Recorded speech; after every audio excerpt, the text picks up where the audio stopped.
Hey, what's up, everybody? Welcome back to Mile Higher Podcast, episode 159. Today we are doing an episode that I've been wanting to do for a really long time. I've definitely mentioned it on the show like at least a few times in the last year or so. You have. Because I found this when I was going down a little rabbit hole about chimpanzees and the crazy shit that they can do. They are some scary motherfuckers, man. They can be. Not all of them. There's some great chimps. I've met some great chimps. You've met some?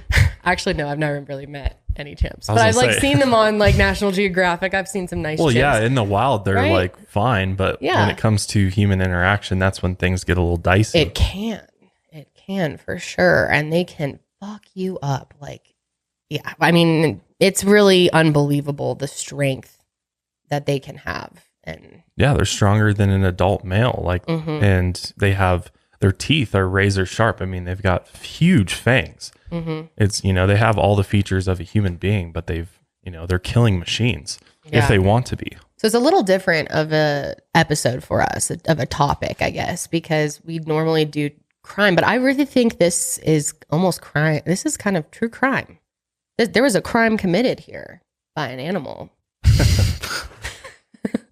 Well, and by this human too. There's a lot to talk about. This story is very complex and very interesting. And if you guys are interested in these stories, let us know, because I know plenty of interesting chimpanzee stories. I'm telling you, there's a lot of crazy stories because they're also very emotional animals and they can get angry at people. It's not always just such a random thing. Well, it sounds like this chimp dealt with like severe mental illness. He did, and he was being treated for that. I mean, it's very complex. So what's this chimp's name that you keep referring Travis. to? We're talking today about... Did I not even say his name? We're talking about Travis the Chimp. This is one of the most, I guess, popular chimpanzee attack stories. But there are so many of them, for real. There's this one I was reading about earlier. There was a group of chimpanzees. Oh, you heard this with me. They were so mad at their zookeeper, whoever was watching them. I think it was some type of sanctuary. He brought one of them a birthday cake and didn't give the rest of the chimps a birthday cake. And they all mauled him because they were so jealous that they didn't get a cake as well. That's how like emotional they can get. They have this sense of like fairness, and if they do, things aren't they feel fair, wronged. Then, feel like you've done them wrong, then they make you pay. They even do that to their own. I mean, there's, brutal to their own. Different. I know there's like videos out there of chimpanzees literally taking down like one of the adult males in the group because of, for whatever reason, they didn't like what he was doing, and they cannibalize him, they murder him, they use stones and like beat him to death, like dissect them. Yeah You never really, like, growing up, you learn about chimpanzees, and like the first like chimpanzee I learned about was Curious George. The Curious George he a chimpanzee books. Well, there's a debate whether he had a tail or not, but he didn't have a tail. So he was, I think he is a chimp. Yeah. But like as a kid, that's kind of like your first, you start learning about monkeys and stuff like that. But, then you go to the zoo and you get to see the monkeys at the zoo, but you never really, until you really dive into like the world of National Geographic, you really start realizing, what these animals are capable of, and how, you always think of like gorillas being big and strong and like could mess you up. But you never really consider the idea that a chimpanzee could absolutely destroy you if it wanted to. Yep. And the fact that, people think that it's okay to have these types of animals as personal pets is very controversial. I mean, a lot of people feel a certain type of way about it, but and for good reasons, because there's so many examples of this where people will get, a small little cute chimpanzee, and then it grows up to be like an adult man that's almost like roided out. Like they're like insanely strong. Testosterone raging through their system. So today we are going to be talking about Sandra Harold, who is the owner of Travis the Chimp, and Sharla Nash, who's her best friend. Who is her best friend. And the victim in this case. Yeah. Yes. But I meant like they're not friends anymore. Right. So yeah, this is the story of... It is. I'm glad we're finally doing this. I know it's a lot for Janelle. She was very against this from the beginning. No, it's fine. It's just pretty... Survive. It's pretty gnarly, but it's pretty warning. It's pretty gnarly. It is. But I think it's really important to educate people about the dangers of having exotic animals. Yeah. No, it really is. So that is what we're going to be diving into today. Yep. This episode of Mile Higher Podcast is brought to you by Function of Beauty, Third Love, Native, Raycon, and Candid CO. Also, we do have some merch from our last 420 collection that's still out there. So go and get it while you can. I think we've restocked a few items. So if there was something on there that you got on the website and it was out of stock, go back and check again because it's most likely back in stock. I think we're working on tumblers. It might take a little while, but or are they back? We'll be getting them back ASAP. They're probably up right now as we're speaking. So, but thank you guys so much for the support on that drop. We were surprised to have sold out of things and for all of your support with Higher Love Wellness, our first sale. We had a ton of orders and so much great feedback. I mean, some of you got your orders in like 2 days. Some of you, it's really unpredictable with the post office right now. It's like all over the place. It really is. We have no idea how long things are going to take to get to people. Sometimes it seems like faster, it's getting better. Shorter. It seems like it's getting better. Fingers crossed. Let's hope so. But anyway, you ready to get in? Yeah, let's go ahead and get into the story of Travis the Chimp. Okay, so let's start with Sandra Harold. So Sandra was born in 1938. Her parents owned a popular bakery in downtown Stamford, Connecticut. Sandra grew up as an only child and grew up around animals. So obviously animals were kind of her friend. She had a beloved German Shepherd named Gretchen, and she took care of horses on her parents' land as well. So Sandra got married right out of high school, but the marriage didn't last. And then she got married again and had a daughter named Suzanne in 1961. She adored her second husband, but they had violent fights over his affairs, and they divorced after only 4 years. When she was 30, she got married for a third time, this time to a guy named Jerry Harold. He was a kind man, and he gave Sandy and her daughter Sue a stable life. Everything was easier for them, and that is, a big part of why she was attracted to him. He also adored Sue and raised her as his own daughter, so they were happy.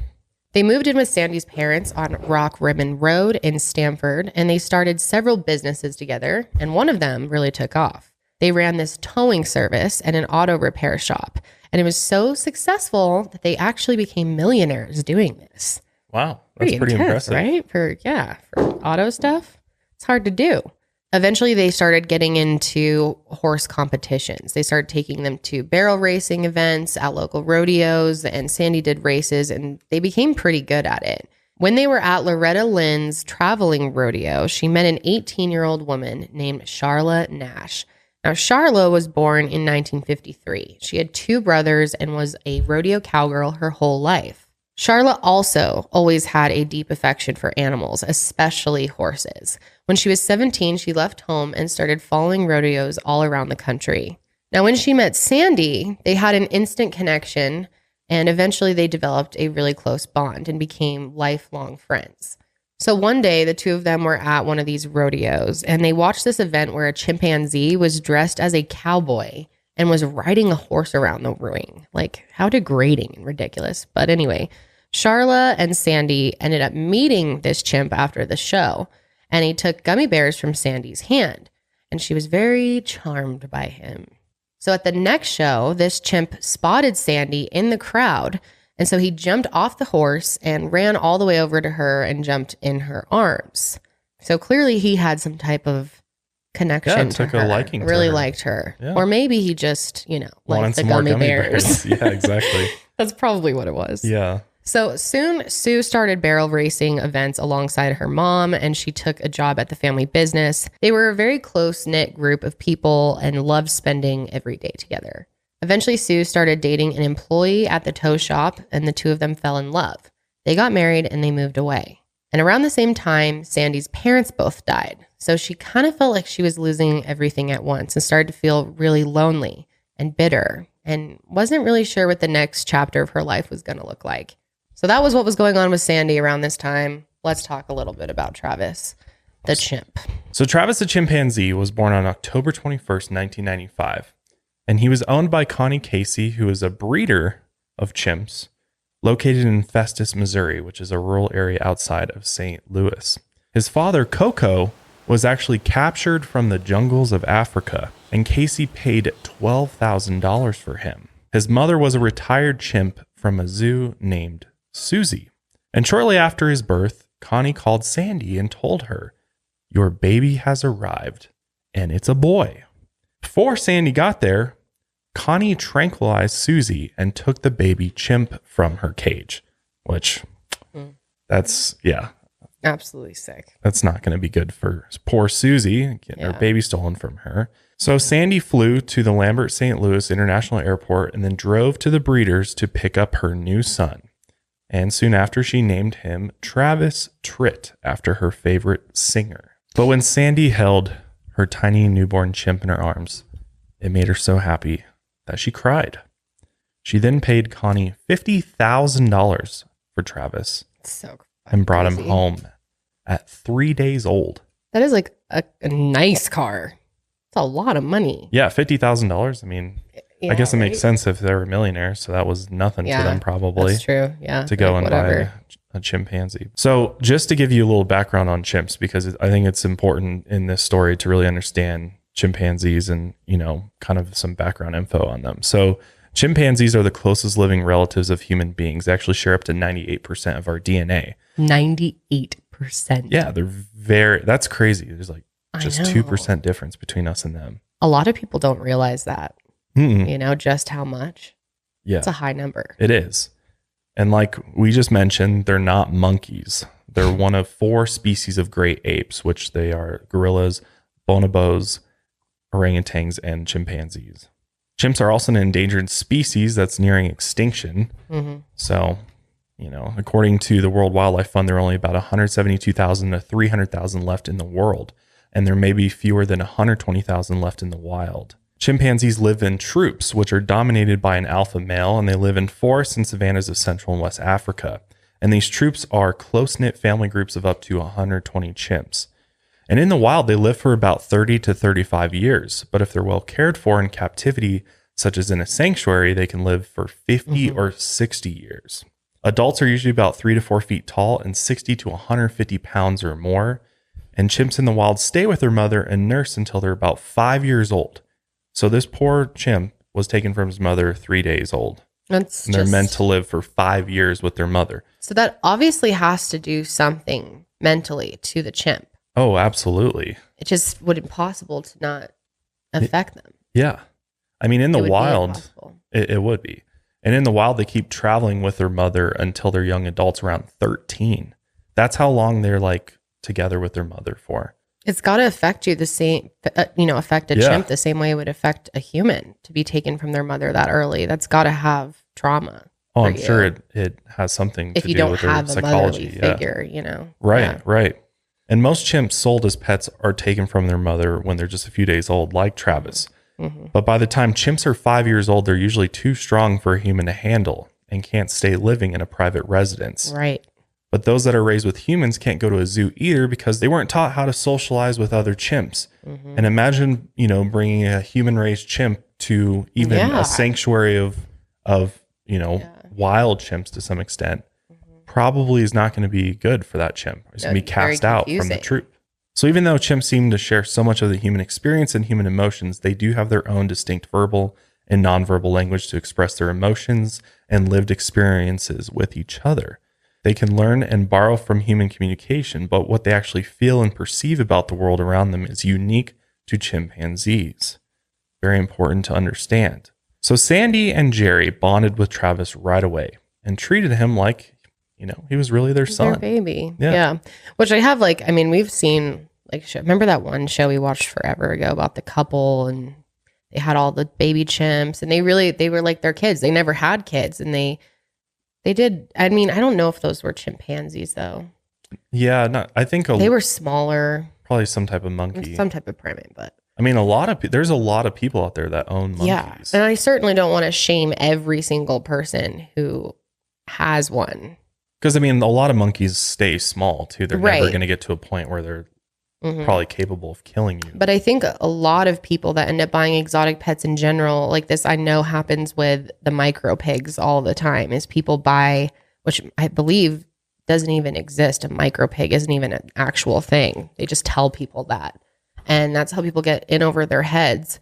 You buy this cute little baby chimp when they're a baby, and then it eventually, I mean, they live really long, and they get overwhelming for people, and that's definitely what happened here. Like all these pictures of them holding him as a baby. Like, I'm sure this was all really cute and they were attached to him. But I mean, she bought him all kinds of nice clothes and dressed him every morning. She also bottle fed him, burped him, and put him down for naps in a crib. I mean, it's totally adorable. Like, I've seen people I follow TikTok accounts with people that have monkeys and they dress them up in little clothes, and they are like little human babies. So it's cute. I see the appeal.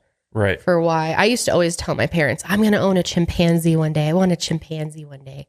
Obviously, I, had no idea what I was talking about, but yeah, they're really cool animals. I see why people end up. They are, and I mean, they are so similar. I mean, it's the animal that is closest to us. Yeah. So it's I guess, in a lot of people's eyes, a viable replacement to a human child is a chimpanzee, but they really can. I mean, the way that they feel emotions, the way they react to certain things, react to toys. Like, I've seen monkeys like playing with slime and Play-Doh, and they really are like children. Yeah, I mean, they can even play video games. I think we talked about this like a few weeks ago. Neuralink, Elon Musk company, has been using his technologies, creating that's eventually going to be used by humans on chimpanzees. And chimpanzees have been able to, with their just brain waves, play that Pong game, the two paddles thing, hitting the ball back and forth. Yep. And they've been able to sit there and play that with their own, brain waves. Yeah. So that's how similar they are, is it like that? And that's why we sent chimpanzees to space.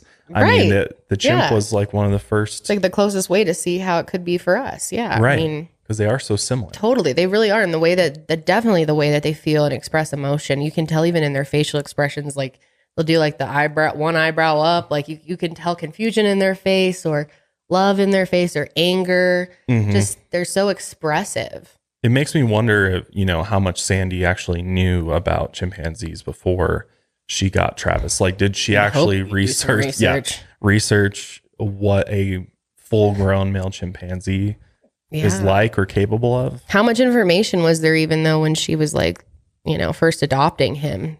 How much was on the internet at that point? I mean, I guess she could go to the library, but she clearly did not realize what she was getting into. No. Or did, and just did it anyway. Just ignored it. Yeah, exactly. So Sandy and Jerry marked Travis's milestones, like rolling over the first time and learning to walk across the floor, balancing on his knuckles. And Travis was a quick learner. He picked up their language and learned how to care for himself. He even brushed his teeth and used the toilet. He also took baths with them. He ate meals at the table and even went out to eat at their favorite restaurant. Can you imagine being at a restaurant and you look over and there's a chimpanzee in the booth next to you? I'd be lit. I mean, that'd be cool. But I'd also be concerned. I'd be very concerned. I would be concerned. I'd be excited too. For a second, and then the concern would hit. Yeah, don't give that chimp a bad look, man. Yeah, and just like, what the fuck, people? Right. What the hell? And Sandy would be there and she'd be like reading the menu out loud to Travis, like, so that he could like figure out what he wanted to get. That's honestly really cute, though. It is.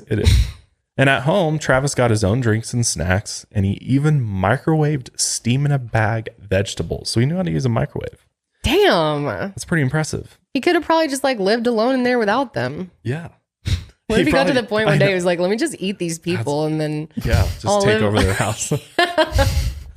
Travis loved to eat oatmeal for breakfast every day, and some of his other favorite foods were filet mignon, lobster tail, Lindt chocolates, Nerds, taffy, and ice cream. I didn't know they could eat all these things.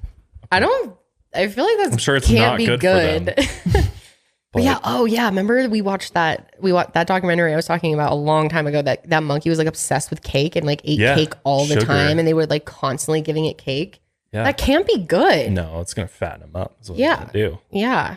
Apparently, whenever the ice cream truck would drive by their house, Travis would get excited and Sandy would walk him outside to get a treat. Mm-hmm. Jerry also taught Travis how to play catch and ride a bike. He even taught him how to use the lawnmower and feed their horses. Literally, if you are not watching on YouTube, there's a picture of Travis operating the fucking lawnmower. That's wild. I mean, that just shows you how intelligent they are. I mean, yeah. And then get this, dude. He also drove. This motherfucker knew how to drive a car. And Sandy would let him sit on her lap and take the wheel of her Corvette, which was his favorite car. Now I'm confused because typically Corvettes are stick shift. So what the fuck? He knew how to was shift. he driving a stick shift, or maybe it was an automatic? I don't even know if they make automatic Corvettes. Dude, if that's the case, Travis is smarter than me because I cannot drive a stick. I've tried several times. It's just not going to happen. It probably was. That's a good point. It probably was a stick. Especially an older Corvette like that, I guarantee it was a stick. Yeah, what? But how did he get his legs all the way down to the clutch? Or maybe, I don't know if he ever just like drove by himself though. Maybe he was just on her lap and she was doing like the brakes and pedaling and the shifting and he was just steering. Well, I mean, as an adult, I mean, once you get to that full grown size, I'm sure they could slide the seat up enough to where he could sit there and like reach down with his little toes, his little finger toes. So what if you're an officer and you just look over and there's a fucking chimp driving on someone's lap? That's what I'm saying. Like, was he literally driving down the street to King Soopers, no, or was he like in the driveway, like in the field? I think I think he was first of all, just on her lap. He wasn't just like taking the car for spins. But even if you saw that though, like what would they even? Excuse me, ma'am, are you driving with a chimp on your lap? Seriously though. But Sandy and Jerry were continuously amazed at how much he was like them. Yeah, he was an amazing problem solver. He showed empathy and had a delightful sense of humor. He loved to tease Sandy when she was on the phone by flipping through the channels on the TV as fast as he could. And Travis really enjoyed watching TV, especially sports. He watched baseball games with Jerry and cheered for his favorite team. Sandy also dressed him in a blue bikini and big gold hoop earrings to spend the day at the beach. She literally took Travis everywhere with her, like on a leash. Put a diaper on him and like walk him around wherever she went. Can you imagine seeing this? Like he's big already at this point. There's a picture of him here on the leash and he's got to weigh more than her at this point. What would you do if you're like walking your dog and you see someone walking their chimp? Mind my own business. Yeah. Mind my own business. Well, I'm not going to go Don't up make to eye it. contact. Yeah, I was going to say, I'm not trying to get killed. Yeah. So Sandy and Jerry completely changed their lives for Travis. They caged in a room in the back of their house for him, and they put in tire swings and ropes. He also had his own bed and a big comfy chair. They also put a mattress in their room where he slept most nights. Big deal. We have a room for our bunny too. That's true. Our bunnies. The bunnies. They've got their own bunny suite. His room led to an enclosed outdoor area as well. That's cool though. And that side of the house was locked off from the rest and became Travis's suite. And when Sandy and Jerry were home, he could go wherever he wanted in the house. And when he was left alone, he could roam freely in his suite. And they made sure he was safe by using reinforced locks on areas he wasn't allowed in. Their property also had tall oak trees, and they added swings and ropes for him to play on. They even started taking him to work with them at the tow shop every day. And everybody that worked there absolutely adored Travis. They even converted a room above the shop into his special area with ropes, tires, and trampolines. And there's literally pictures of him like swinging around this tow shop. They literally made like a jungle gym for him at their workplace. They also ended up building a loft apartment next to her shop for her daughter Sue and her son Tyler, so their grandson. She had just recently left her husband and moved back home with them to work in the shop.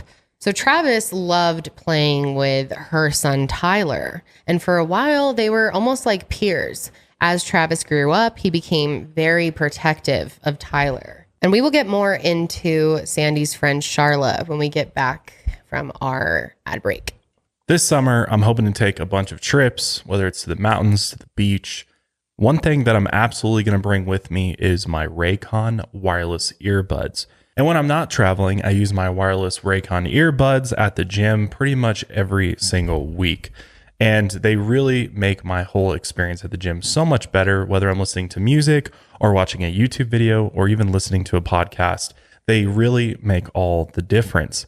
You get crisp, powerful beats at half the price of other premium audio brands. Plus, Raycons look great and feel even better. They come in a range of cool colors and with customizable gel tips included for a comfortable in-ear fit. So no more of your earbuds falling out, which is awesome. And Raycons are built to go wherever you go with quick and seamless Bluetooth pairing and a compact charging case, which is absolutely awesome. I swear that my Raycon wireless earbuds have the best battery life of any wireless earbuds I've ever used before. I mean, I hardly have to charge these things with the 24-hour battery life and that case that charges them when you're not using them. It's super, super awesome. And I never have to worry about, going to listen to music and my earbuds are dead. So listen up. Raycon's offering 15% off all their products for our listeners, and here's what you've got to do to get it. Go to buyraycon.com/milehigher and there you'll get 15% off your entire Raycon order. And it's such a good deal that you want to grab a pair and a spare. That's 15% off at buyraycon.com/milehigher. Again, that's buyraycon.com/milehigher today. Real talk. If you don't love your hair, then you need to break up with your current hair care routine right now, and it's time to try Function of Beauty instead. Function of Beauty is a world leader in customizable beauty, offering precise formulations for your hair-specific needs. And it's super easy to get started. First, you take a quick but thorough quiz to tell them a little bit about your hair type and your hair goals, such as lengthen, volumize, and oil control. And because your hair changes with the season, you can change your hair goals with every shipment. Next, you get to choose your color and fragrance, or you can go fragrance and dye free. When I did the quiz, I ended up choosing an aqua blue color. And then for fragrance, I chose eucalyptus because I love to, have a little bit of eucalyptus in the morning. And after the quiz, the functions team then determines the perfect blend of ingredients, bottles your formula, and delivers it right to you, which is super convenient. And every ingredient Function of Beauty uses is vegan and cruelty-free, and they never use sulfates or parabens, and you can also go completely silicone-free. There are over 54 trillion possible formulations, and Function of Beauty has over 50,000 real 5-star reviews. And Function of Beauty also offers completely personalized formulas for body and skincare as well, so you can customize your beauty routine from hair to toe. I've noticed that my hair has definitely felt a lot more voluminous and moisturized, which has been amazing. So never buy off the shelf again, just to be disappointed over and over again. Go to functionofbeauty.com/milehigher to take your quiz and save 20% off your first order. That applies to their full range of customized hair, skin, and body products. Again, go to functionofbeauty.com/milehigher to let them know we sent you and to get 20% off your order. Again, functionofbeauty.com/milehigher. Unhappy with your smile? Well, you don't have to be. Thousands of people have used Candid, the clear, comfortable, removable, and practically invisible aligners to help straighten their teeth, and now they love their smile. And Candid is here to help straighten your teeth too, so you can fall in love with your smile as well. Your treatment is prescribed and closely monitored remotely by a licensed orthodontist who's an expert in tooth movement. And you'll have the same quality of care you get from an in-office orthodontist from the comfort and convenience of your own home. And while other companies use general dentists, Candid only works with orthodontists. With Candid, the same orthodontist who created your plan is with you from start to finish, so you'll never have to wonder how you're doing. And the average Candid treatment is just 6 months, and you'll start seeing results way before then. And it costs thousands less than traditional braces, which is absolutely amazing. And the starter kit is super easy to get your molds created, and then you just mail it in, and then they ship you the aligners shortly after. So become your best you. Start straightening your teeth today. Right now, you can save $75 on Candid Starter Kit. Go to candidco.com/milehigher and make sure you use code milehigher. That's candidco.com/milehigher, code milehigher, and take advantage of this limited time offer to save $75 on your starter kit. candidco.com/milehigher. Make sure you use code milehigher. So one day, Sandy's friend Sharla from the rodeo ended up visiting the shop with her young daughter, Brianna. At this point, Travis was still little and still drinking from a bottle, and Sharla was surprised to see Travis. She didn't even know that her friend had gotten a chimp. It's not something you expect when you go over to someone's house. So Sandy ended up taking a picture of Travis and Brianna posing together, beaming with pride as he gently stroked the little girl's long blonde hair. So Travis clearly loved little kids. Sharla ended up visiting again by herself when Travis was a little older this time. He jumped down from a tree onto Sharla's back and pulled out some of her hair. And she told Sandy that had really hurt, but Sandy just laughed it off. It's kind of like when you go to someone's house and they have a huge dog that's like jumping on you and like ripping you. They just want to say hi. They just want to say hi. They just want you to give them a hug. But also, I remember as a kid that would scare the crap out of me. Like, dogs are so much stronger than me. Like, ouch, please at least like try to be like down. Like, I understand sometimes dogs do that. My dogs jump on people, but it hurts. Like, sorry, my chimp just pulled your hair out. Yeah, ha ha ha. Like, he likes you. Yeah, maybe he just likes you. And Travis seemed to love posing for photos. He actually was the mascot of the tow shop. His picture was on their trucks. He went along on tow calls sometimes. And everyone in the town knew Travis and wanted to get a picture with him. Some people even let him hold their babies for a picture. Oh my God. I know. Wild, man. Well, looking back and yeah. So Travis was always excited to meet new people, obviously, and his favorite people of all were police officers, strangely enough. Interesting. Every cop on the force knew Travis, and there's multiple pictures with different officers. We'll put them up on the screen. So clearly everyone felt really comfortable with him. Yeah, big fan. Well, and at this point, you know, in most of these pictures, he's still like, you know, he's not full grown yet. So he's not like... Still kind of like a baby. Yeah, it's kind of in between. When Travis was 5, Sandy's daughter Sue got married again. And she and her husband moved to the Outer Banks in North Carolina so he could open a business. And then they had 2 more kids together. Sandy was devastated that Sue had moved away. And she actually did not like her new son-in-law. She blamed him for taking her daughter away from her. So sounds quite toxic. But they also did stay very close through this. And Sue was actually just as unhappy to be away from her mom. She called her every day and would send her letters. Sorry if you guys can like hear any rain or thunder or strange sounds. There's like a huge rainstorm happening here right now, which we honestly don't get a lot of rain in Colorado. So we don't often have to deal with this. But as you can see, Josh's shirt is like covered in rain. He just had to run outside.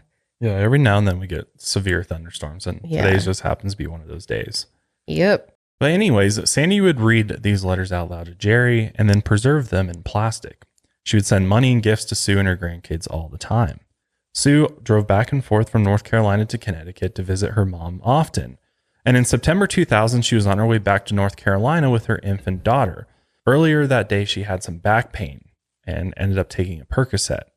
And somehow she ended up veering off the highway and slamming into a tree. Her daughter in the car. With her daughter in the car. Her daughter wasn't hurt at all, but Sue was actually thrown from the car and killed due to this accident. Mm-hmm. As a result, Sandy was a wreck. And during the funeral, when she saw her son-in-law, she screamed, "That's that bastard. If it wasn't for him, my daughter would be alive." Which doesn't even make sense as far as what we know. Yeah, I mean, it seems pretty clear that the Percocet had something to do with the accident. But for years, Sandy was very angry and depressed. And she lost touch with her grandkids and most of her friends in general, and was even suicidal. She'd spend her days with Jerry and Travis, who is now the only child she had left. They settled into a quiet routine, and one night Travis wanted to try Jerry's wine, and he liked it. And they began a nightly ritual of having a glass together every evening. What the fuck? Drinking alcohol with your chimp? Sounds like a smart idea, bro. Sandy also started taking Travis to the beach again. She brought their dog along with them, and Travis held his leash as they walked along. In October of 2003, the 3 of them were watching the World Series together and rooting for the Yankees. Sandy and Jerry had to make a quick trip to the shop and took Travis along for the ride. So they climbed into their SUV, and Travis buckled himself in, and he rolled his window down about halfway down. And when they were stopped at an intersection downtown, someone threw an empty bottle through Travis's window. He didn't react much. He just grunted and quietly got out of the car. He then ran across the street and jumped up toward a person in a playful manner. He then started rolling in the street, and people started laughing and crowding around. Travis realized he was the center of attention and started jumping on cars and chasing people, and people were just honking their horns and cheering. At this point, the traffic was completely blocked off, and the police arrived after a few minutes, and Travis was very excited to see his friends in blue, and... yeah, he loves cops. Yeah, ran over to them, patted their butts, and then ran off. He then started playing a game where he'd climb back into the SUV and then jump out the other door at the last second. And Sandy and Jerry couldn't get him to stay long enough in order to lock the doors. And this went on for 2 hours. Finally, though, he seemed to get tired of the whole thing and just got back into the SUV on his own. And when the officers wrote up the report of what happened, they said Travis was, quote, playful the entire time. The State Department of Environmental Protection was also told about the incident. They ended up looking into it and realizing that Sandy and Jerry were in violation of a new law. Because Travis weighed more than 50 pounds, they needed a permit to keep him, because by now Travis was closer to 200 pounds. But since he was a local celebrity and beloved by the community and had never hurt anyone, they just let it go. The local animal control officer, though, was very concerned. And she had a serious talk with Sandy, explaining that Travis was now an adult and fully sexualized. And in the wild, chimps have sex up to 50 times a day. Wow. Sounds exhausting. Holy Not shit. for a chimp. Travis also had the strength of at least 5 men.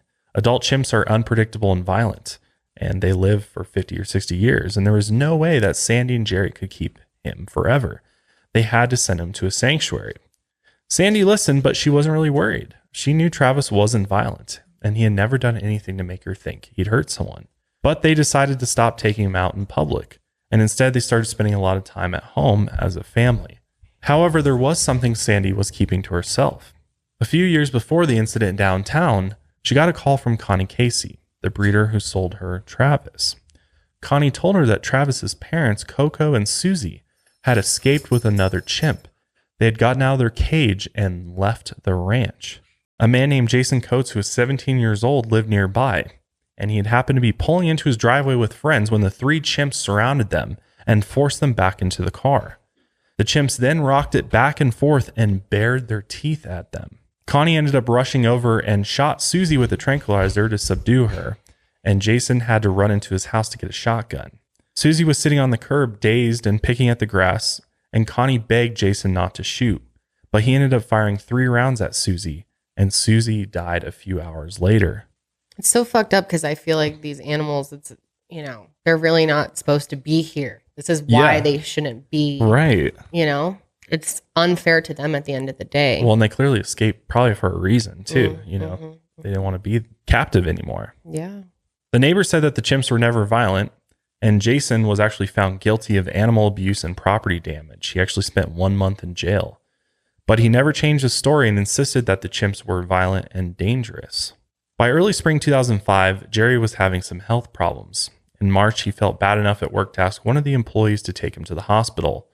When Sandy rushed over, they found out that he had stomach cancer, and he had been admitted to the hospital and spent several weeks there, and Sandy was with him every second that she could. Travis was confused, though. He didn't understand why Jerry wasn't home.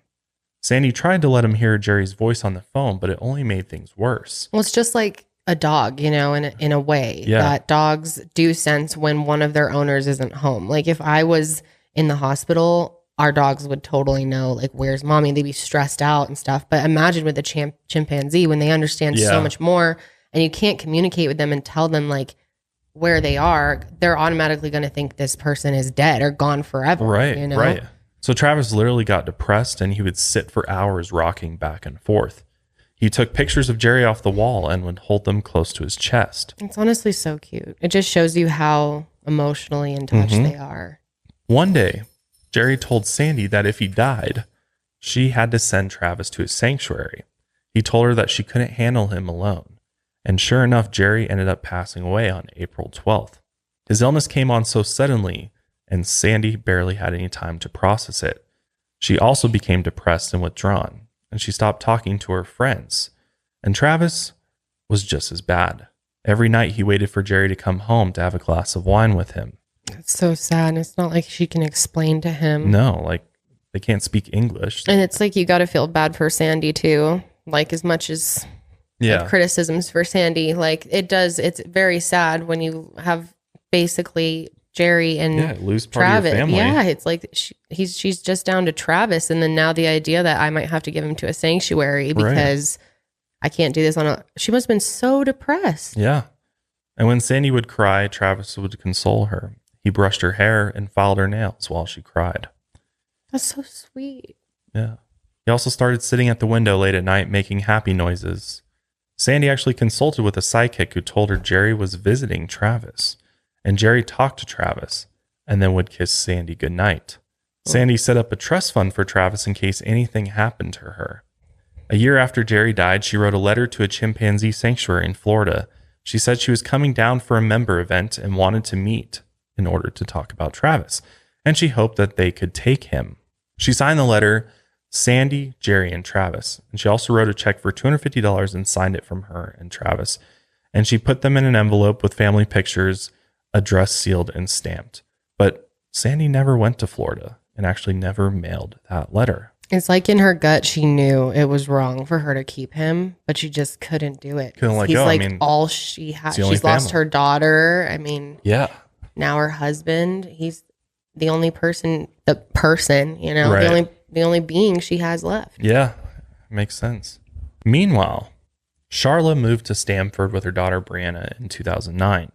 Sharla at this point was in her early 50s and Brianna was 12. They had fallen on hard times the last couple of years, and Sharla did the best that she could in order to support her daughter. She worked odd jobs, did yard work, and even cleaned horse stalls.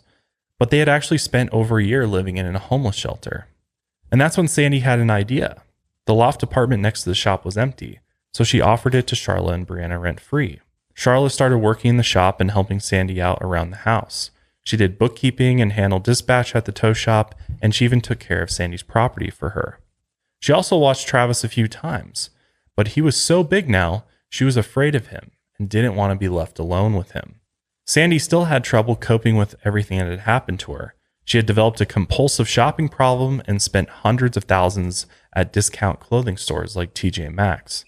She also filled her house with bags of clothes in large plastic bins, and once they went into the bin, it was unlikely she'd ever look at them again. She blocked every room with these bins except for Travis's suite, so that's where they spent all of their time. In 2008, she hired a construction crew to build a new addition to the house that Jerry had designed for Travis years before. And by now, Travis was 13 years old. He was 5 feet tall and weighed 240 pounds. And Sandy decided he needed some more space. But Travis was also very overweight. He had a receding hairline, a wrinkled face, and graying hair on his torso. Because Travis would spend his days watching TV, playing computer games, and eating. Sometimes he'd just wander around aimlessly around the house. Sounds like a terrible life for a chimpanzee. Yeah, it was very bad. Very unhealthy for him. Yeah. Sandy had even gotten him a pet cat named Misty, who could usually cheer him up. It's so funny he has his own pet. His own pet, right? But even Misty didn't seem to make him happy anymore. He was experiencing real depression. Yeah, it's crazy. So let's go to February 16th, 2009, the day that shit really hit the fan. Sandy was having a stressful day. She and Sharla, her friend from the rodeo scene, had just gotten back from a weekend trip to Mohegan Sun Casino and Resort in Uncasville, Connecticut. Sandy had paid for Sharla to get her hair done and also gave her some gambling money. And when they went to dinner that night, she had talked to the waiter and was showing him pictures of Travis. She was very proud of him, so she loved to talk about him. Sharla was 55 at this time, and Sandy was 70. But the old friends traveled well together, and they normally had a great time together. So once they got back, Sandy realized that Travis's room was filthy and really needed to be cleaned. But she had plans to meet a friend. So around 3 that afternoon, she was already running late and trying to get Travis's room in order as fast as she could. He had been agitated all day. He had turned on all 3 TVs in the house, but didn't even want to watch them. Sandy tried to give him a snack, asked him if he wanted to draw or play with Misty, but he wasn't interested in doing any of that. She felt like he seemed really anxious, and Travis had actually been prescribed Xanax by a doctor. So she decided that day that she was going to put Xanax into his afternoon tea. But even this didn't help, and he was also taking medication for Lyme's disease at the time. He had taken keys from the counter, went outside into the yard, and was jumping between cars, which is kind of his way of asking to go for a ride because he did love leaving the house or getting in the car. So Sandy tried to get him back inside, but he just refused. So she called Sharla and complained that Travis seemed really irritated all day and was now refusing to come back into the house. During the conversation, Sharla agreed that she would come over and help. That's how good of a friend she was. Obviously, she has no experience in this. You'd think there's got to be someone better you could call in a situation like that, but maybe she was afraid that they would take him. Well, she was already familiar with Travis. Travis knew her. So I'm sure introducing somebody new to him right now is probably not the best thing, but I see what you're saying though. But it's like, yeah. I just mean, I feel like if anyone had a good chance of getting Travis in, it's Sandy, right? Like she's closer with him than Sharla. But I mean, it's probably hard at 70 years old to be dealing with an adult 5 foot, 240 pound maybe chimp. But yeah, Sharla's older too, though. She's 55 and has no professional experience. It just seems like you would call a professional. That would be the best. And if only that had happened, right? So Sharla gets to the house at 3:40. She opens the gate, pulls into the driveway, and stopped the car over near the house. And she had brought a Tickle Me Elmo toy for Travis. This was something that he kind of liked. So she was hoping that it would cheer him up. It was his favorite toy. So when she stepped out of the car, she held the Elmo toy in front of her face. And since she had colored her hair a few days earlier, she looked much different than when Travis had last seen her. At this point, he was 35 feet away from her. And as soon as she steps out of the car with the Elmo, he notices her and starts charging at her. Yeah, charging. So when he gets to her, he jumps onto her, knocks her against the car, and then knocks her down onto the ground. And she starts screaming and told Travis that it was her, Sharla, and in seconds, she was covered in blood. So this is just as soon as she gets out of the house. I mean, out of the car. Yeah. Like, it's automatically happening. She doesn't even have time to process. And Sandy is in the house during this. So she hears this and hears her screaming. So she comes running out of the house and starts bashing Travis in the head with a snow shovel, trying to get him to stop, because obviously she's aware of what chimpanzees can do.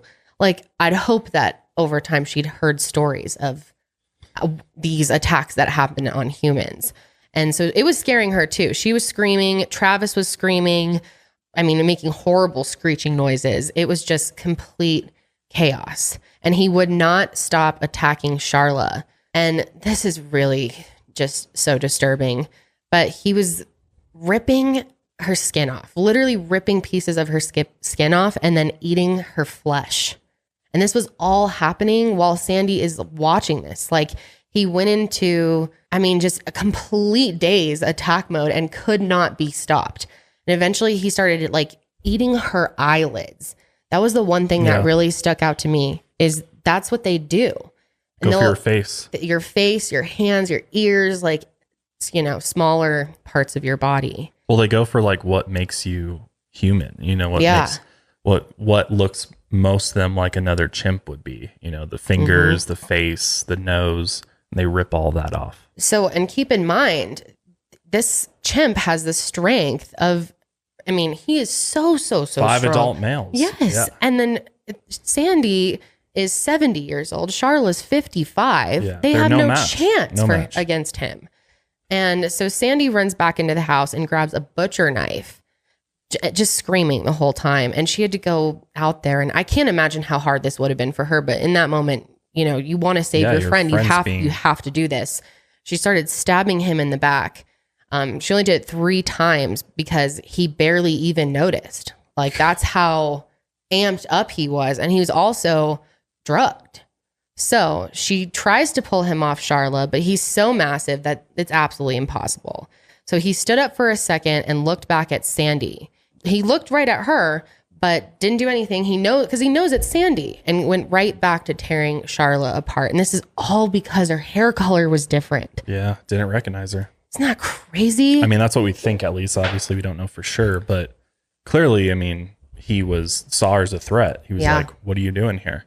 So Sandy started thinking, maybe he's going to go after me next. We could both end up dead. Like, she almost felt like there was no hope for her friend. So she ran to her car and locked the door and called 911 there. And this is how I first found this case. I actually just came across this 911 call on YouTube. Crazy. And fair warning, this is an intense call to hear. You can hear Travis screaming in the background. It's wild. It's wild, but it's important, I think, to understand the gravity of how this went down. 911, where's your emergency? Oh, this is Sandy. 231 Rock Crimin Road. What's the problem? The police. Send the police. What's the problem there? The chimp killed my friend. What's the problem with your friend? Oh, please. What's the problem with your friend? I need to know. Send the police up with a gun. Oh my God. Yeah. That is... It really paints a picture of what was going on. It's crazy because you can really hear Travis screeching in the background, and she has to sit there in the car watching her friend get torn apart by her, you know, her son, her chimpanzee. I mean, how about the friend? I mean, she's like aware of what's going on while this is happening to her. Can't even imagine. The dispatcher just sounded like so confused, trying to just wrap his mind around what was fucking happening. He's like, you're a chimp? Yeah. Like, good God. It's so fucking crazy. Apparently, when the police got there, though, Travis had actually wandered away from Sharla. And Sharla was very quiet and still and covered in what looked like buckets of blood. Her clothes and skin were torn off. Pieces of her scalp and multiple fingers and teeth were thrown around. Her hands and face were gone. Travis had knocked a side view mirror off the police car, and he had tried all the doors until one opened, and he opened the driver's side door and stared at the officer inside. The officer was able to put his hand on his gun. Travis is baring his teeth and covered in Sharla's blood. Oh my God. Can you imagine rolling up to that car as an officer? I mean, that call? That's got to be, like, you're not ready for that. No one's thinking that's going to happen on their shift, right? No one wakes up in the morning thinking you're going to be dealing with face a chimpanzee with a bloody that chimp. might murder you. Yeah. Like, oh my God. But this officer was ready, and in a matter of seconds, he pulled his gun and loaded 4 rounds into Travis. And Travis stumbled back a bit, defecated on the ground, and then made a terrible high-pitched sound before he turned and ran off. One of the officers then stepped over to Sharla, who miraculously was still alive. Yes. And she actually moved what was left of her arm toward him. Several other officers searched for Travis, but he had slipped back into the house through the open front door. And so they were able to follow the trail of blood into the house. And that's where they found Travis collapsed in his room and dead. And it's sad because, you know, he should have never been there in the first place. Right. I mean, it's not like he's a wild animal at the end of the day. And wild animals, no matter how trained you might think they are or how, you know, how in control domesticated they are, it's just like they have instincts. And they live so long, especially like a 70-year-old woman in charge of a chimpanzee who has like mental illness. He was depressed and struggling. And it's just like people get so in over their heads in these situations. So before we get into the aftermath of this attack, we're going to take one more ad break and we'll be right back. You know what is one scent that absolutely repulses me? BO. It is the absolute worst when you're around someone who, you know, has that stink and they may not even notice it because you do get used to it. You don't want to be that person that stinks. And that's why you've got to try Native deodorant. And Native cares about the products that you put on your body. They're all about stopping the stink the right way. That's the Native difference. You probably already know about Native's legendary aluminum-free deodorant, but have you tried their body wash, toothpaste, and their brand new mineral-based sunscreen, which is awesome? That's right. Now Native has broad spectrum SPF sunscreen for your face and body. It's lightweight, absorbs quickly, and you can choose between unscented or coconut and pineapple. And what's cool about it is it's unseen sunscreen. So you're not going to get that white cast, but it's made with zinc oxide, which is definitely the best for sunscreen. And it's best for the environment as well. You can also get their deodorant and body wash in amazing scents such as coconut vanilla, citrus and herbal musk, lavender rose. And you can also get their deodorant and body washes in amazing scents such as coconut and vanilla, citrus and herbal musk, lavender rose, and more. And now you can even build your own personalized product bundles and mix and match 3 of your favorite scents to keep them on rotation so you have something new for every occasion. So stay fresh and clean with Native by going to nativedeo.com/milehigher and use promo code milehigher20 at checkout to get 20% off your first order. That's nativedeo.com/milehigher20 or use promo code milehigher20 at checkout for 20% off your first order. So as many of you know, I have been using Third Love bras, and they are the only bras I wear and have worn for the last couple of years because they are the most comfortable bras out there, in my opinion. And that's because they're designed for your perfect fit, because Third Love uses the measurements of millions of women to design their bras with all-day comfort and support. And they have their perfect fit promise. They stand behind their products. So if you don't love them, you can exchange them or return them for free for 60 days. And they have more than 80 sizes. Every Third Love bra is made with signature memory foam cups, no slip straps, and a scratch-free band. And they come in cups AA to I, including half cups and bands 30 to 48, so a very wide range. And it's really easy because all you do is take their fitting room quiz, and it's like a personal shopper for your boobs because it focuses on size, breast shape, current fit issues, and your personal style to deliver bras and underwear that are perfect for you personally. Their fitting room quiz has helped over 18 million women find their true bra size, and you could be next. And I am definitely one of those women because I was wearing the wrong cup size for years before I took the fitting room quiz, and I am so much happier in my current bras. So it's time to break up with your bad bra and fall in love with better bras and underwear because your boobs deserve it. Also, Third Love gives back. They donate a ton of bras, and they have already donated over $40 million worth of bras. Third Love knows that there's only one true fit out there. So right now they are offering our listeners 20% off your first order. All you got to do is go to thirdlove.com/milehigher now to get your perfect fitting bra and get 20% off your purchase. That's thirdlove.com/milehigher for 20% off today. So as many of you are probably super relieved to hear, Sharla did survive this attack, but it was brutal. Absolutely insane. The first responders actually called it horrendous. And, they see the worst of the worst. And the first responders actually rushed to her aid before the scene was even secure, essentially risking their own lives to save hers. And thankfully they did, because they did save her life. Travis had broken nearly every bone in her face. Her mid-face bone structure was completely gone. Oh my God. Her eyelids were ripped or chewed off. And that's something that they go for a lot, the eyelids. Yeah. Oh, that just makes my skin crawl. He tore off her lips, her jaw, ripped away most of her scalp, damaging her brain tissue. Her nose was almost completely ripped off. One of her hands was completely torn off as well, and the other was mostly gone. The first responders said that they looked like they had been put through a meat grinder. She lost half of the blood in her body, dude. I'm honestly absolutely shocked that she survived this attack. I know. Incredible.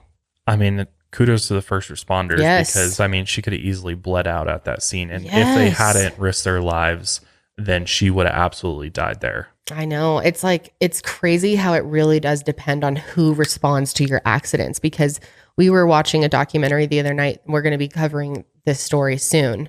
And the first responders in the case didn't react fast. They decided to wait 2 hours, to respond. And because of them, a ton of people died. Right. So it's good to hear people like this that clearly are in it for the right reasons, and that's to save lives. She also contracted a disease in her eyes from Travis, and doctors had to completely remove them, which means she was now permanently blind. When she arrived at Stanford Hospital, she was conscious, which is amazing. Yeah, it really is. I would think that you'd be unconscious. I feel like I would pass out from that. The shock, right? Yeah. And that makes it even worse thinking that she was awake during I can't even think about it. That also goes back to show that the first responders were able to keep her conscious, because things go downhill really quick if somebody with traumatic injuries like this go unconscious. It's very likely that person's going to go into shock and then, die as a result. Yeah, your body wants to shut down naturally because it's in such shock. So I'm sure they were talking to her, Sharla. Yeah. Stay awake, stay awake. It's really a miracle that she was still conscious and alive at the This whole story is a miracle. Yeah. That's why I wanted to talk about it. Because I don't know if I would have chosen to talk about this story on this podcast because if she had not survived. Died, She spent 3 days in the hospital and had more than 7 hours of surgery by 4 teams of surgeons just the first day. And they repaired what they could. But it was pretty bad. The picture of her afterwards, we're going to go ahead and put it up. But warning, if you're squeamish for that type of thing, look away, don't look. It's really, really hard to see. It almost doesn't look real. Yeah, it's just pretty alarming Travis basically rearranged her whole face and removed major pieces of it. Just the amount of swelling. Yeah. It's unbelievable. So they reattached her jaw and her thumb to her right hand. They found chimpanzee hair and teeth implanted in her bone. She was awake for that. And obviously it was incredibly difficult for her family to see her like that. Imagine. She was such a beautiful woman, their beautiful mother. And then this happens. Yeah. Because a chimpanzee attacked them. What? They'd be, the shock that everyone would be in. Yeah. It's unbelievable. Even the staff members who treated her when she first arrived were given counseling to help them cope with the trauma. Yeah. That was just a result of taking care of her. Mm-hmm. They ended up airlifting Sharla to Cleveland Clinic a few days after surgery, where she would stay for the next 16 months. She couldn't see or smell, and part of her thigh had to be used to reconstruct her nose, but she couldn't breathe through it. It's amazing how they can do that, though. I know. What surgeons can do nowadays is truly amazing. Mm-hmm. And she relied on the medical staff for everything. She couldn't eat or talk normally, and she had to drink all of her food through a straw. And the rehab was intense and emotional. In March of 2009, her family actually filed a lawsuit for $50 million against Sandy because a toxicology report confirmed that Travis had Xanax in his system. And this short-acting drug can obviously cause disorientation, aggression, hallucinations, or mania in humans. So it's also possible for a chimpanzee to have similar side effects. Others potentially at fault included the vet who prescribed the Xanax, the State Department of Environmental Protection, and the city of Stamford. And on May 6, 2009, a judge froze Sandy's assets, which were valued at $10 million. On November 11, 2009, Sharla actually revealed her face on the Oprah Winfrey Show. And Oprah actually went to the Cleveland Clinic to meet Sharla, who wore a veiled hat over her face. And it was her 56th birthday. And we'll actually link these below because Oprah does not like to share content. Owen is going to copyright our asses. So yeah, we'll have it below if you would like to see that. But Sharla said that she felt like layers of gauze were covering her face at all times, but she wasn't in any pain. Sharla also told Oprah that she wears the face covering almost all the time in order to avoid scaring people, but also because she knows the tabloids would pay a lot of money for a picture of her. And in fact, there was even a guard posted outside her door at all times in order to protect her privacy. Yeah, this was really big in the media, actually. It was, yeah. I had no idea. I thought this was a lesser known thing, but I was talking to my dad about it this morning when he was asking what we were recording today. And he was like, oh my God, I totally remember that. It was all over CNN and stuff. Yeah. Her daughter, Brianna, actually moved in with her friends while she finished high school, and her mother recovered after this. And in May 2010, Sharla was sent to an assisted living home near Boston, and her family started a trust fund in order to raise money for her medical bills and her treatment, which I can't even imagine how much her medical bills were. Yeah. It's got to be insane with the amount of reconstruction. Plastic surgery is so expensive. Million plus dollars of medical bills, if possibly not more. So because this was such a huge story and people had so many questions about what angered this chimp so much, why was this chimp a pet? Should he have been a pet? Talking about, you know, what should laws be around this? And there was just a lot of gossiping going on online about how this all played out. Right. And even like what chimp Travis really was. I mean, there was even rumors going around that Travis was the same chimp from old Navy commercials in the 90s and also appeared in multiple TV shows like The Maury Show and The Man Show. However, none of these rumors ended up being true, obviously. But there, I mean, a story like this just, you know, made headlines all over the world. Yeah. And that was another problem with it too, is like it was kind of lost in translation. Yeah. You know, there a bunch of different things were said that just weren't true because people were reporting in different countries and there was just... Yeah. I mean, or people would just straight up add things in to make it even more juicy. Yeah. People love a good headline. Well, this is a crazy headline. Apparently, the New York Post ran a story that claimed Sandy was in a relationship with Travis, insinuating they had a sexual relationship. That's fucking wild. I know. There was also a woman that came forward in 1996 claiming that Travis had tried to pull her into her car or a car and bit her hand.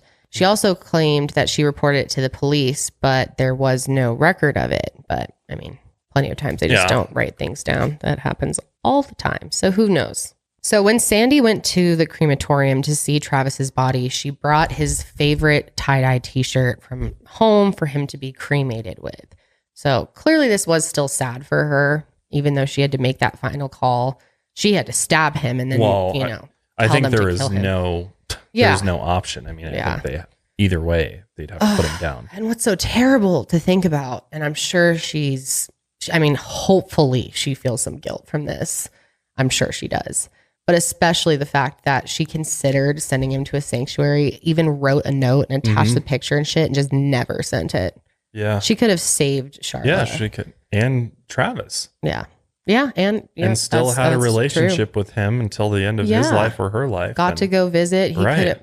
In a safe place, safe environment. It's a shame. It's a total shame. I hope after all of this, at least someone was inspired to do that for their animal that they may have felt out of control with. Right.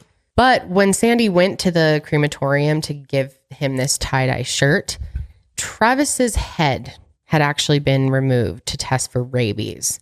And when Sandy saw him, no one prepared her for that. She was absolutely traumatized and obsessed with it for months, that they had decapitated her son. Sandy didn't leave her house after this for weeks. Reporters stayed outside for hours trying to get her to come out and talk again. They left her presents and wrote her condolence cards, and she ignored all of it because she obviously knew they don't actually care about her. They just want, to get the next best headline. Right. And she didn't clean up Travis's blood in his room. She put a huge stuffed chimp in his favorite chair. She talked to her friends on the phone and would cry. And she was most upset about the claims that she didn't care about Sharla because there were a lot just being said about their friendship. She felt like, she obviously did care about Sharla because she had stabbed her own son in order to save her.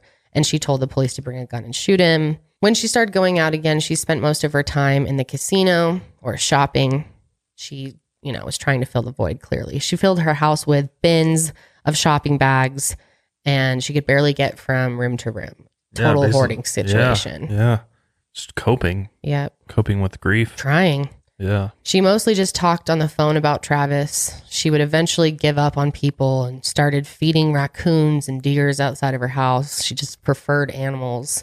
She ended up sponsoring a chimp named Chance who lived with his owner in a mobile home in another state. Sandy visited Chance when he was about 1 year old and played with him for hours. I'm sure that was good for her in some regard. Yeah. Healing. Yeah. But she's got to be feeling like major guilt. In May of 2010, Sandy started having severe chest pains. She called a friend who called 911. She was taken to the ER by ambulance and rushed into surgery. And it turns out that she had a ruptured aortic aneurysm. And she died on the operating table on May 24th, 2010. She was 72. Her attorney released a statement that said multiple tragedies in Sandy's life had actually broken her heart one too many times, and she couldn't take anymore. She was buried next to Jerry with an urn on either side of her, one with the remains of her daughter Susan and one with Travis. There was a rumor that she hid $80,000 in cash in her house, and in the first 2 months after she died, people broke in 5 times looking for it. Isn't that crazy? Yeah, I know. And Sharla's lawsuit against Sandy actually was settled with her estate, and Sharla received about $4 million. Sharla tried to then sue the state of Connecticut a few years later, but the lawsuit was denied because at the time she was attacked, there was no law against a person owning a chimp. Not crazy. Yeah, God. So technically she wasn't Yeah, it wasn't like illegal ownership or anything. It's just that she knew what could have happened, right. And that she knew he was way out of control for her at that age, that she couldn't manage him anymore, and she still chose to keep him. Right. And apparently the police officer who shot and killed Travis was denied coverage for therapy in order to treat the depression and anxiety he developed afterward. Okay, I'm sure that was a very traumatic event to deal with. Yeah. That's I'm sure they don't have training for, well, maybe they do, but to what extent can you even train for a situation like that in the police academy? I don't think they train you to. Okay, we're going to send a wild chimp after you. You can fight it. Yeah, no. Well, and after this whole ordeal, the House of Representatives actually voted to pass a bill to effectively ban keeping monkeys, great apes, and lemurs as pets. However, the Senate never voted on it.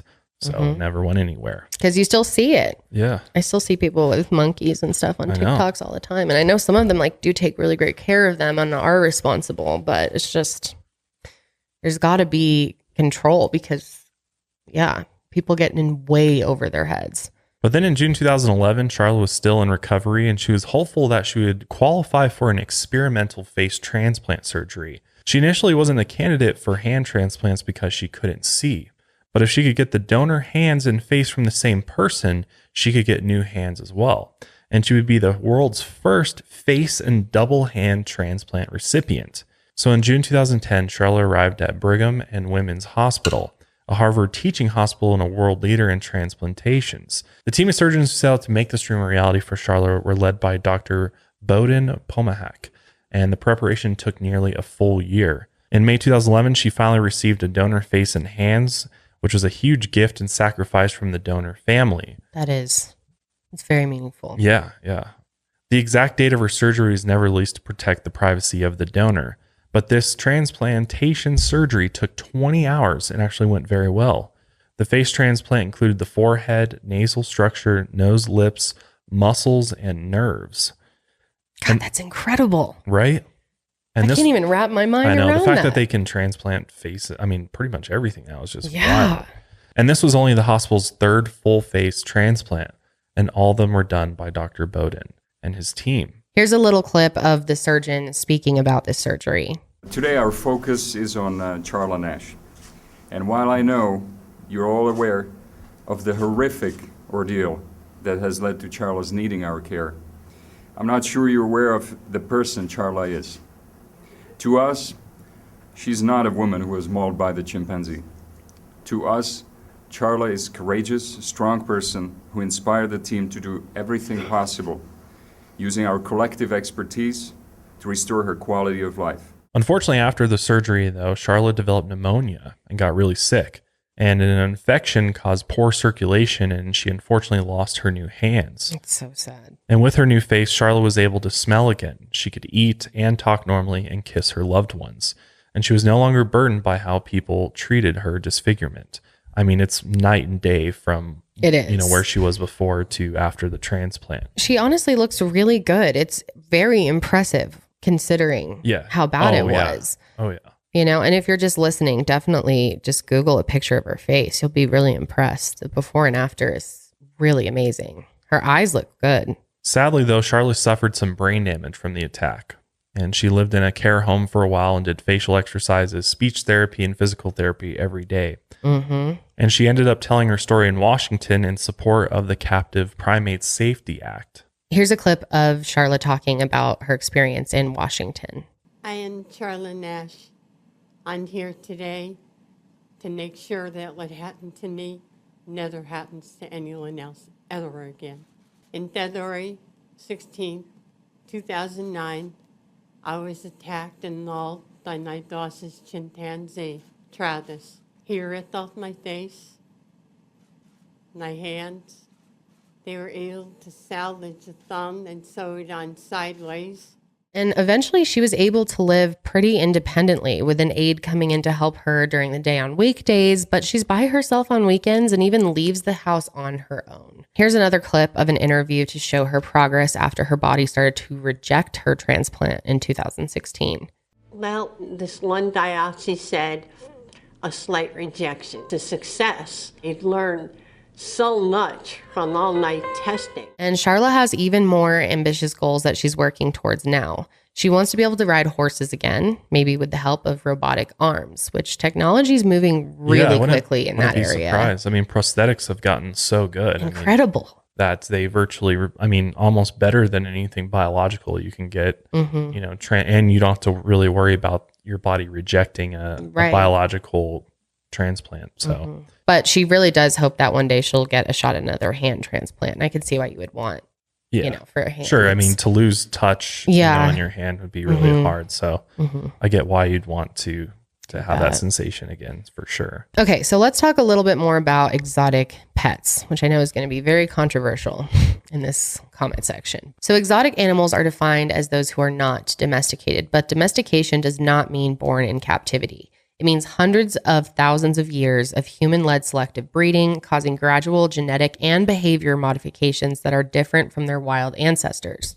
If an exotic animal seems tame in captivity, they are still wild, meaning they are unpredictable and dangerous, even in the best situations with the best trainers. You see plenty of examples of that.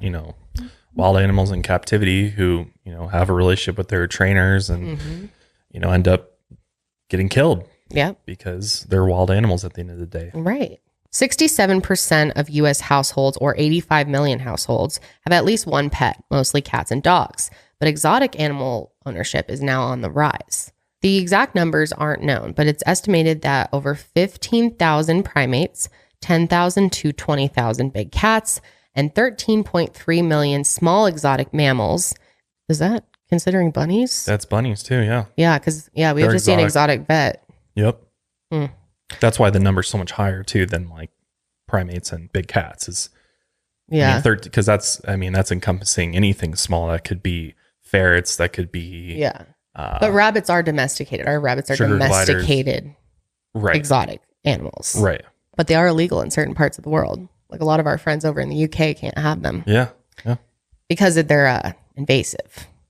Not because of any other reason. If somebody lets them loose out. Yeah, they can repopulate and fuck up the farms. That makes sense. Also, 9.3 million reptiles are also kept in private U.S. homes as pets, which we all know.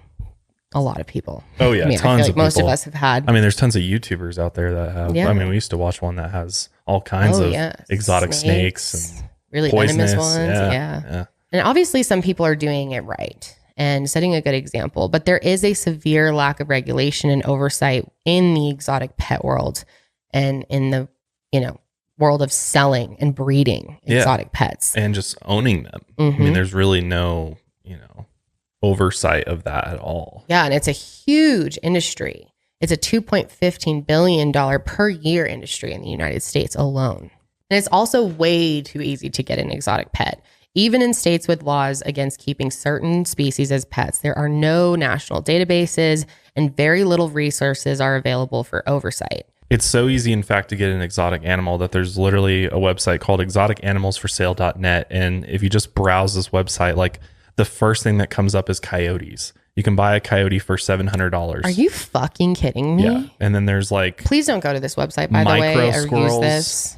There's like bats on here. There's bats. Yeah, you can buy bats. There's baby squirrel monkeys for almost 10 grand. Polar bears. Yeah, there's all kinds of stuff on here. You can buy camels too. Oh, it says are keeping polar bears as pets. Okay, I don't think they actually have polar bears. Let's hope. But lots of wolves on here, like all kinds of stuff. Wallabies, Asian leopard cats, Bengals. I mean, there's all kinds of different things, and that's how easy it is. It's remember affordable. In the neighborhood next door to me, there was that dude like keeping a Siberian tiger. Oh yeah. In our neighborhood, like it was literally across the street from my house.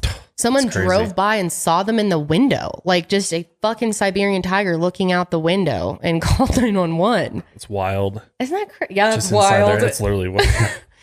I mean, you're putting your whole neighborhood at risk if you got a tiger inside. Yeah.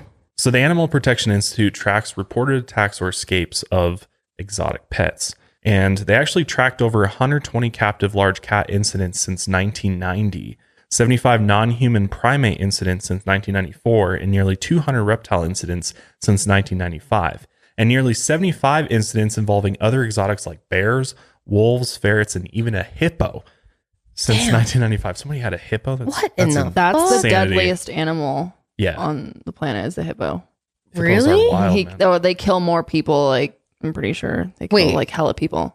Check that. No, I literally watched a thing about it like last night. The deadliest last night. The hippo. The deadliest animal is the hippo.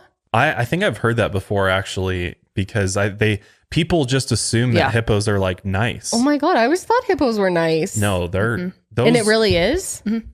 I mean, you've seen them snap a watermelon with no work. True. They could pop your head in 2 seconds. Yeah. I guess that makes sense. Snap your body in half. Yeah. Wow. According to Born Free USA, it's been reported that more than 344 people have been injured by exotic pets in the U.S. since 1990. And 19 states have a ban on the private ownership of most exotic animals. 12 have a partial ban, and 14 require pet owners to obtain a license or a permit. But North Carolina, Alabama, and Wisconsin have no statewide laws or liabilities about owning an exotic pet. What the fuck? Nevada is in the process of passing a bill to ban dangerous wild animals as pets, if it's passed by the Senate this month, actually. But since 1975, it's been illegal to import non-human primates into the U.S. for the pet trade. But there are no federal laws prohibiting the trade-in or keeping of non-human primates as pets within the states. And because there are restrictions on the importation of big cats, and primates are almost exclusively bred and sold within the United States. And keeping chimps as pets is very cruel to them. It's dangerous to humans and a drain on community resources. Mm-hmm. Most primatologists and primatological organizations are strongly opposed to keeping primates as pets. People have a lot of misconceptions about chimps because of how they've been portrayed in the media. For example, when a chimp is smiling, it's viewed as friendly or happy or mischievous by humans. And that's the context we're given in the media.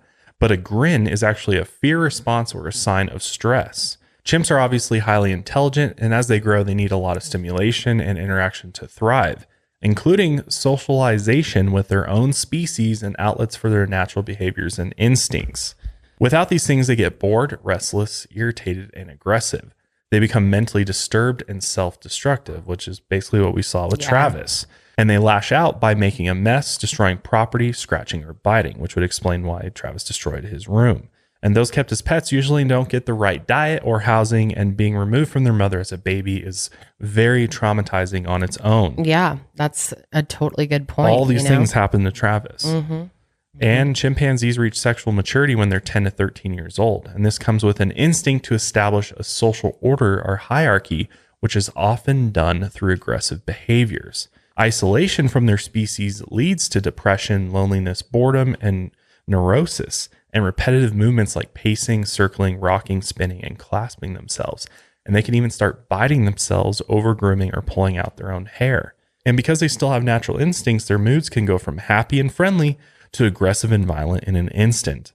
And the humans around them won't even know what triggered them. We used to think chimps were herbivores, but they're actually omnivores who eat the flesh of other animals. Though it's rare, they do sometimes kill other primates in the wild and occasionally eat them. And this means that those chimps that are kept as pets could kill and eat cats, dogs, or people. A study found that 95% of pet owners say they would never give up their pet for any reason. And I'm sure a lot of you out there can agree. Our pets are our babies, right?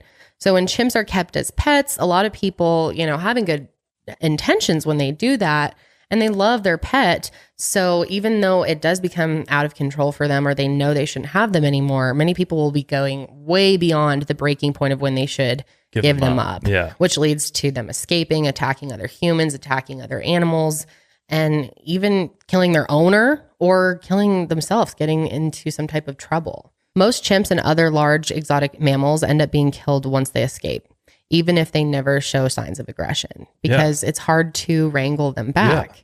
And local police departments are forced to deal with an issue they have no training for. Mm-hmm. And nonprofit organizations with very little resources are left to clean up the messes left behind by exotic pet ownership. And people are just irresponsible with it. Yeah. Sanctuaries become a dumping ground for unwanted exotic pets and don't have the resources to take them all in, especially when they can't be placed with other members of their species because they lack the proper socialization skills. Mm-hmm. Plus, another serious risk of exotic pet ownership is zoonotic diseases, which are infectious diseases transmitted between humans and other animals. And since chimps and humans are so genetically similar, diseases can be easily passed between them.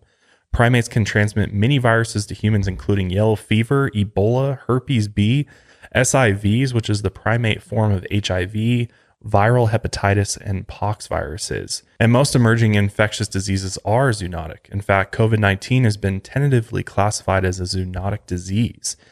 So animals can literally create a pandemic. Right, exactly. Yeah. And in 2016, Born Free USA predicted that the next global pandemic will originate with wild animals and stress the importance of limiting contact between humans and exotic species. That's literally exactly what happened. Yeah. Yep. As far as we know, that's exactly what happened. So I see the appeal for people that want to have exotic pets, especially when we're talking, I'm not talking about small exotic animals that could be easily kept in a house, but we're talking large mammals that in nature would be roaming, vast areas of land outside. Yeah. I get it. It'd be cool to be like, oh yeah, I have a coyote. I have, you see people have like pet raccoons. What the fuck with the coyote though? Yeah. I mean, tons of people have wolves. Actually, yeah. Yeah. If you're if it's a sanctuary situation, like we've seen, there's some cool. There's a big cat sanctuary here in Colorado that has tons. That even has some of Joe Exotic's tigers, I think. So it's like if you want to get that experience, go to a sanctuary. Right. Where it's, good for the animals and actually done properly. Right. It's just like the average person. You should have you should have to go to school to have an animal like this in your home. But people who bring a tiger into a residential neighborhood with people all around them, that just... It doesn't seem like something that should definitely be not happening, that. Right. Especially animals that... I just meant more like reptiles, stuff like that. Yeah. Like just making sure people educate themselves as much as they can. Well, yeah. It's just sad that sometimes anyone can get a pet. Right. And it's some of the worst people. Some of the dumbest people get their hands on it. Because even with reptiles, there's tons of reptiles that could kill you. And what happens if your cobra gets out and, there's kids playing outside and you end up... Some kid ends up getting killed because your cobra escaped. Yeah. It's just obviously there's responsible exotic pet owners out there that know what they're doing and do a good job at being safe, but there is always that chance that something can go wrong. Whenever you're dealing with a wild animal, It seems there should be a little more regulation and safety set up for that. Yeah, it's still very open, and I mean, look what happened with Joe Exotic. Look what happened with all these other private zoos. They have an overwhelming all that number is different than what I'm talking about. Yeah, but I mean, at the end of the day, it's exotic pet ownership. So, yeah, no, but that's I just think that needs to completely stop. Yeah, so I don't know. Let us know what you think about this Travis the Chimp story, and what's your thoughts on exotic pet ownership? Do you think there should be more laws, more regulations? Should the fact that there's websites like exoticanimalsforsale.net where you can just go order it up, browse a bunch of very exotic cats. I mean, I'm looking at African caracal, which is native from Africa that they have that somebody's selling. That's so he's wild. declawed. I'm sure that's great for him. Oh my God, that's sad. So yeah. I just want to say, I think Sharla is a really incredible person for going through this experience. First of all, she went over there to help her friend. Seriously. Ended up paying. And paid the ultimate price for that. Yeah. And lost her face, lost her vision. Her whole life was so ruined by it. But she didn't let it completely ruin her life, because she went on to do all these things, and she speaks publicly. Yeah. She's really made a lot of changes and inspired others and told her story. And I think more people need to hear her story, honestly. And people probably shouldn't own chimps. I mean, it seems like primates like that should not be pets. I mean, at the end of the day. Yeah. That's what I think. I don't think people should have a chimp as a pet. I agree. What do you think, Janelle? Yeah, definitely agree on that. Don't think you should have a chimp as a pet. I think it's kind of selfish, to be honest, because all these statistics we're talking about, the chimp could outlive you, it could kill you, it could get free. And then it's I don't know, I feel like a wild animal that's not domesticated should not be living in your living room. They're supposed to be out in the open, climbing trees, interacting with other species like themselves. Yeah. Are you really providing them with a better life than what they'd have in the wild? I mean, it's debatable. Mm-hmm. Plus, we have this huge problem, and especially in the United States, of the shelters just being full of cats and dogs and normal domesticated pets that need homes and stuff. How about you adopt a dog or adopt a cat, instead of trying to go underground to get yourself a tiger or a chimp. That's just my thoughts. So let us know your thoughts, and that is going to be it for us today. Hopefully you enjoyed this episode of My Heart Podcast. I know it was a little bit different, but thanks for entertaining me, because I thought it was really interesting. Yeah, I find this super fascinating. So hopefully you did too. And if you did, make sure you subscribe to us on Apple Podcasts and YouTube. We'd really appreciate it. Also, leave us a rating or review on Apple Podcasts if you wouldn't mind. We do like to see your guys' feedback, and we do like to see your guys' comments on YouTube as well. But that is it for us. We'll be back next week with another episode. But until then, keep taking your mind